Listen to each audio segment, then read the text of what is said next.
오늘 황교안 총리 대통령 권한대행이 지금 특검 연장을 거부했습니다. 이미 예상된 일이었습니다. 특검을 연장을 승인할 가능성은 거의 없었다고 이미 예측했고 말씀드렸습니다. 원래 대통령 탄핵 의결과 동시에 함께 사퇴하든지 또는 함께 탄핵되어야 될 책임이 있는 박근혜 최순실 게이트에 책임이 있는 공범자였다고 생각됩니다. 지금이라도 그에 대한 상응하는 책임을 묻는 탄핵 절차가 개시됐으면 좋겠습니다. 또 국회가 이거를 황교안의 판단에 맡겨둘 일이 아니라 사실 직권상정을 통해서라도 반드시 특검 연장을 했어야 될 사안으로 생각됩니다.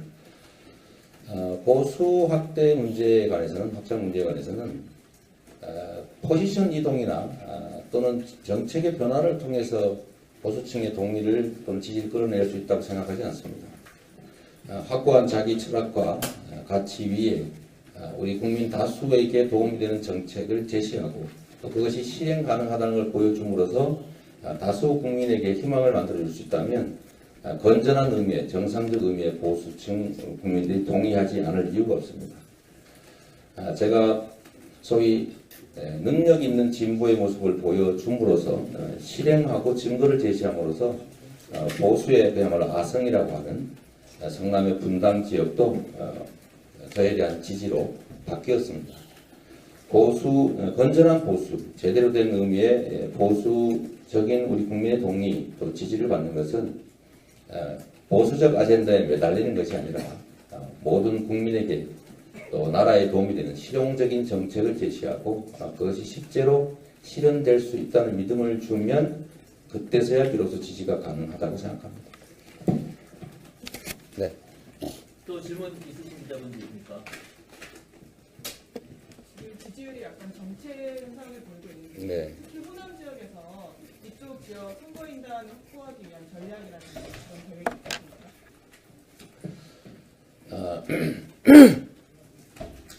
조직력이라든지 또는 세력이라는 측면에서는 저희가 절대 열세인 것을 저희가 부인하지 않습니다. 그러나 경선이라고 하는 것은 여론조사와 달리 국민 중에 최대 3~4% 정도가 참여해서 그 중에 어떤 후보를 더 많이 지지하느냐로 결정나는 그런 것입니다. 열정을 가진 꼭 되어야 될 사람들을 되어야 될 후보를 선정하기 위한 적극적이고도 능동적이고 행동하는 소수의 국민들이 또 야권 지지자들이 참여하는 것이기 때문에 그 범위 내에서라면 결코 저희들이 부족하지 않다고 생각합니다. 기초단체장을 지금 대한민국 국가 리더의 후보군으로 불러주신 것도 제가 아니라 우리 국민들이십니다. 성남이라고 하는 작은 공간에서 만들어낸 기대 이상의 성과를 바탕으로 대한민국의 국가 경영을 맡기는 것이 대한민국의 진정한 변화를 만들어낼 수 있다. 우리 다수 국민들의 삶을 개선할 수 있다. 민주공화국의 가치를 실현할 수 있다고 믿는 우리 열정을 가진 국민들이 불러주셨고 그분들은 행동하는 열정을 가진 분들이시기 때문에 이번 경선에도 많은 분들이 참여할 것으로 예상하고 그렇기 때문에 저희들은 그냥 원칙과 가치에 철저하게 지키고 초지일관하고 있습니다. 이재명을 통해서만이 대한민국의 단순한 정권교체가 아닌 제대로 된 정권교체, 제대로 된 세상교체를 할 수 있다고 믿는 분들이 저는 훨씬 많다고 생각합니다. 민주당 경선에 참여할 적극적 지지자들, 행동하는 우리 야권 지지자들께서 저에 대한 지지를 충분히 유지하고 있다고 보여지고 그런 측면에서는 그 3~4%의 행동하는 적극적 지지자 중에서는 저희가 우세를 점할 수도 있다라고 생각합니다. 저희가 가진 가치와 원칙들을 그야말로 상황에 따라 흔들리지 않고 또 태도 바꾸지 않고 지금까지 해왔던 것처럼 말한 것은 지켜내는 말과 행동이 일치한다는 점들을 보여줌으로써 저는 이번 경선에 제가 또 저를 지지하는 우리 국민들께서 이길 수 있다고 확신합니다. 네, 또 질문 있으신 기자분들 있습니까? 당 경선 토론회를 탄핵 심판 이전에 한 차례로 지금 조정이 되는 것 같은데요. 평소 이 시장께서는 신입한 전에 2차례 이상 토론회가 있어야 된다. 계속 주장 요구가 오셨었는데 그 부분은 어떻게? 뭐 오늘은 뭐 그런 얘기를 좀 깊이 하고 싶지는 않습니다. 여러 가지 국가 현안들이 생겨나고 있어서 당내 문제는 당 안에서 저희가 정리해 나가도록 하겠습니다. 하나 말씀드리면 어제 오전에 인터넷 TV 토론회를 하나를 추가해서 2회를 한다고 김준호 선수 얘기가 나왔는데 그 소식 들으신 건가요?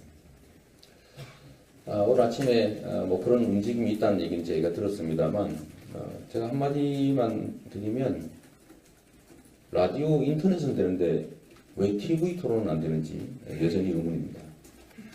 네, 또 질문 있으신 기자분 계신데. 예. 광주드림 김종훈인데요. 지역 기자로서 좀 질문을 드리겠는데 광주에 오셔서 광주는 왜 청년 배당이 안 되냐는 질문에 그 전에 구조적인 문제가 있다고 이제 하셨는데 지방정권이나 지방자치에 대해서는 어떤 기대를 가지고 있으십니까? 네, 지금 지방자치단체들이 재정 자립을 하지 못하고 있습니다. 그리고 그 부족한 부분들을 정부가 국세에서 19.24%를 떼어내서 전국 자치단체에 배분하는 방식으로 지금 지방자치단체 재정이 운영되고 있습니다. 그런데 정부의 재량권이 너무 많다 보니까 지방자치단체들이 자율성이 떨어지고 그래서 예산 집행의 효율성이 낮아지고 있습니다. 어차피 지방자치단체를 통해서 집행되는 예산이라면 지방자치단체들의 자율권을 높이고 정부의 통제력을 최소화해서 예산 집행의 효율성을 올릴 필요가 있습니다.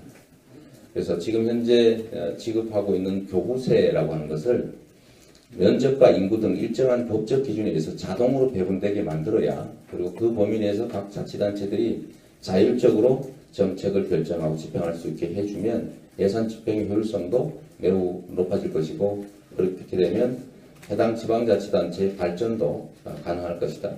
중앙과 지방 간의 분권과 자치가 제대로 자리 잡게 될 수 있을 것이다 라고 생각합니다.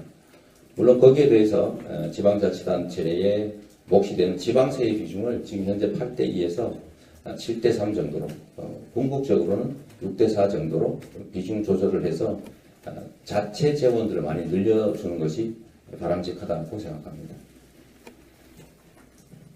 혹시 또 질문 있으신 분 계십니까? 네, 질문 없으시면 네. 얼마 전에 이 자리에서 사법시험 고시생들이 기자회견을 네. 가졌는데요. 그 사람들이 하는 말이 지금 현재 국회 논의가 지지부진한 상태라서 대선 주자들이 이거에 대해서 명확하게 이제 입장도 발표하고 해야 된다. 그래서 네. 이제 그 지지 모임에서는 이거 관련해서 토론회를 준비하고 있다. 네. 그러면서 시장님이 거기에 응하실 의향이 있으신지 그리고 문재인 대표는 이제 시장님과 반대로 폐지 입장이신데 네. 그와 관련해서 또 토론회를 응하기를 촉구하실 의향이 있으신지. 첫째로 사법시험 제도를 폐지하는 것은 그야말로 계층 이동의 가능성을 봉쇄하고 또 우수한 인재를 발탁하는 그런 원칙에 어긋나는 것이기 때문에 저는 사법시험 제도는 존치돼야 된다라고 생각합니다. 로스쿨을 없애자는 게 아니라 로스쿨의 극히 일부분 정도, 한 10%에서 최대 15, 20% 전 정도의 사법시험을 선발하고 사법시험과 로스쿨의 좀 경쟁 체제를 유지하는 것이 인재 선발의 효율성을 위해서도 바람직하다고 생각합니다. 토론 문제는 저는 어떤 토론에도 불참하거나 거부할 생각이 없습니다만 여러분 아시다시피 광주에서 열리기로 했던 기초의원, 광역의원 협의회의 토론도 사실 무산됐습니다. 이런 토론이 제한된다고 해도 제가 보기에는 성사될 가능성이 거의 없기 때문에 저는 기회가 되면 참여하겠다는 말씀으로 대신하겠습니다. 예, 더 기자분들 중에서 더 질문 있으십니까? 광주 오셨으니까 광주에서 말씀을 드리겠습니다.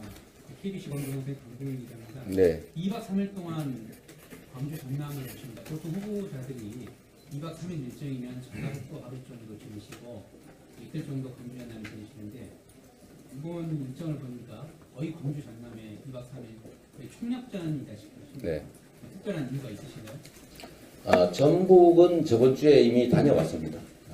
그리고 이번에는 전북은 저번 주에 다녀왔기 때문에 이번에는 광주, 전남에 집중하고 있는 거라고 이해해 주시면 좋겠습니다. 첫째, 80년 광주가 총칼에도 물러서지 않고 죽음으로 민주주의를 지켰듯이 이제는 청산해야 할 부패 기득권 세력의 저항에 온몸으로 맞서겠습니다. 언제나 그랬듯이 반민주 부패 기득권 세력의 저항이 시작되었습니다. 심판을 받아야 할 자들에게 퇴로를 열어주고 청산 대상의 정치 세력과 공동정부를 만들자는 타협이 시도되고 있습니다. 광주에서 이재명을 선택해 주십시오. 이재명이 그 불의한 야합을 막겠습니다. 친일 독재 부패 기득권을 청산하고 그날 광주의 아픔을 미래의 희망으로 부활시키겠습니다. 둘째, 호남이 역사의 고비마다 낡은 과거를 버리고 새로운 미래를 탄생시켰듯이 이재명은 상속의 시대를 끝내고 공정한 개척의 시대를 열겠습니다. 금수저를 몰고 나오면 금수저로 살고 흙수저를 몰고 나오면 그것마저 빼앗기고 무수저로 살아야 하는 상속의 시대입니다. 국민들은 IMF 때 재벌 대기업 살리려고 금반지를 내놓고 직장도 잃었는데 그렇게 살아난 재벌이 국민 경제의 성과를 독차지했습니다. 정치적 유산과 임무를 따라 정당을 만들면서 민주정치와 정당 민주주의는 훼손됐습니다. 상속경제, 상속정치가 대한민국을 병들게 하고 있습니다.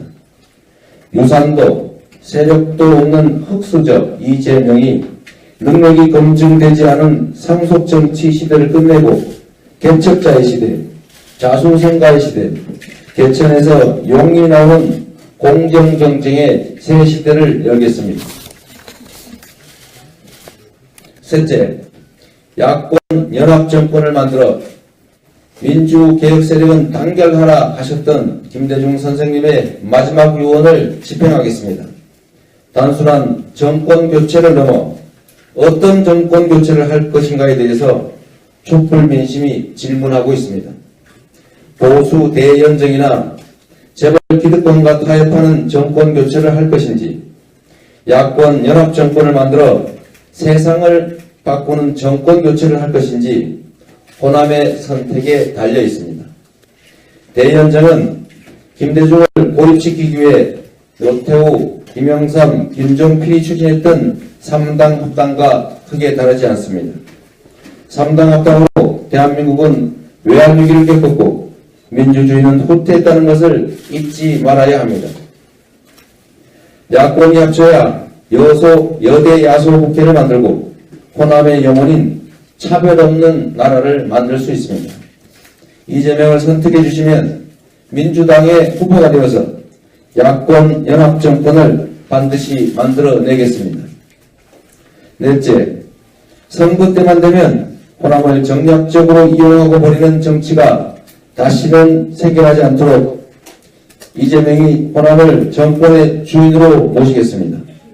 약속 이행과 일관성은 정치의 기본입니다. 약속을 지키지 않고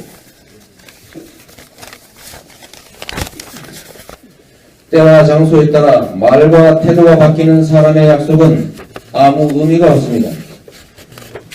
공약 이행률 96%, 말하면 지킨 초지 일관의 이재명이 민주주의와 평화가 샘솟는 행복한 나라, 차별이 없고 공정한 나라를 만들어 광주 항쟁을 완성하겠습니다.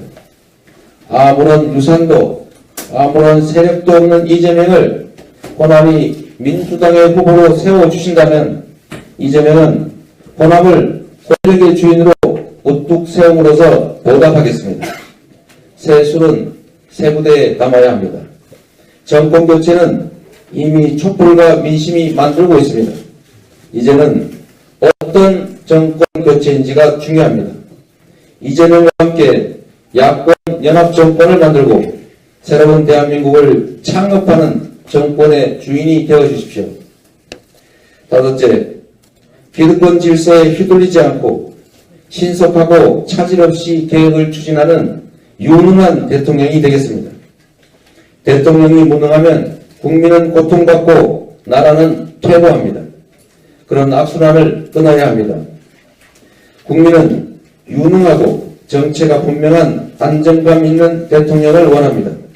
이재명은 성남의 고질적인 부채를 갚고 성남을 대한민국 최고의 복지도시로 만들었습니다. 대한민국을 4차 산업혁명을 선도하는 기술강국,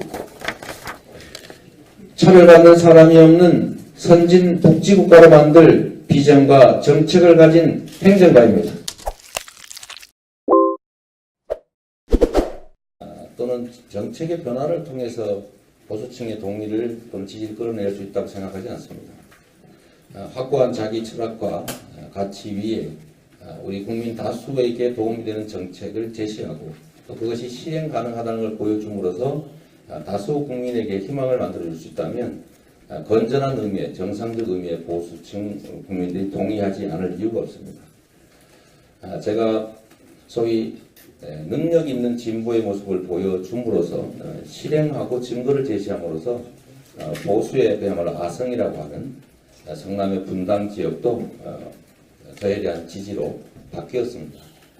보수, 건전한 보수, 제대로 된 의미의 보수적인 우리 국민의 동의 또 지지를 받는 것은 보수적 아젠다에 매달리는 것이 아니라 모든 국민에게 또 나라에 도움이 되는 실용적인 정책을 제시하고 그것이 실제로 실현될 수 있다는 믿음을 주면 그때서야 비로소하면 결코 저희들이 부족하지 않다고 생각합니다.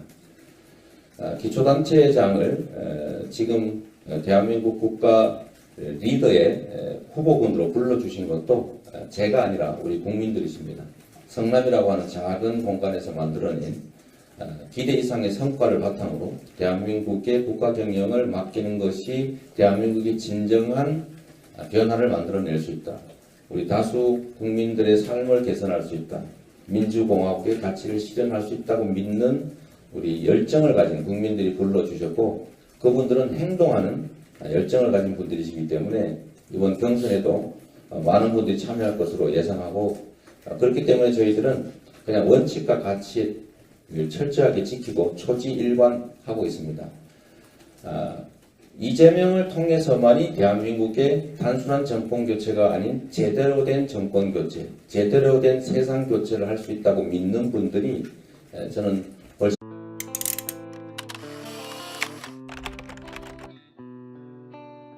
오늘 황교안 총리 대통령 권한대행이 지금 특검 연장을 거부했습니다. 이미 예상된 일이었습니다. 특검을 연장을 승인할 가능성은 거의 없었다고 이미 예측했고 말씀드렸습니다. 원래 대통령 탄핵 의결과 동시에 함께 사퇴하든지 또는 함께 탄핵되어야 될 책임이 있는 박근혜 최순실 게이트에 책임이 있는 공범자였다고 생각됩니다. 지금이라도 그에 대한 상응하는 책임을 묻는 탄핵 절차가 개시됐으면 좋겠습니다. 또 국회가 이거를 황교안의 판단에 맡길 둘 일이 아니라 사실 직권상정을 통해서라도 반드시 특검 연장을 했어야 될 사안으로 생각됩니다. 보수 확대 문제에 관해서는 확장 문제에 관해서는 포지션 이동이나 지금 많다고 생각합니다. 민주당 경선에 참여할 적극적 지지자들들, 행동하는 우리 야권 지지자들께서 저에 대한 지지를 충분히 유지하고 있다고 보여지고 그런 측면에서는 그 3, 4%의 행동하는 적극적 지지자 중에서는 저희가 우세를 점할 수도 있다라고 생각합니다. 저희가 가진 가치와 원칙들을 그야말로 상황에 따라 흔들리지 않고 또 태도 바꾸지 않고 지금까지 해왔던 것처럼 말한 것은 지켜내는 말과 행동이 일치한다는 점들을 보여줌으로써 저는 이번 경선에 제가 또 저를 지지하는 우리 국민들께서 이길 수 있다고 확신합니다. 네, 또 질문 있으신 지점도 있습니까? 당 경선 토론회를 탄핵 심판 이전에 한 차례로 지금 조정이 되는 것 같은데요. 평소 이 시장께서는 심판 전에 2차례 이상 토론회가 있어야 된다. 그래서 주장 요구를 그 지지가 가능하다고 생각합니다. 네. 또 질문 있으신 기자분들 있습니까? 지금 지지율이 약간 정체 현상을 보이고 있는데 네. 특히 호남 지역에서 이쪽 지역 선거인단 확보하기 위한 전략이라든지 그런 계획이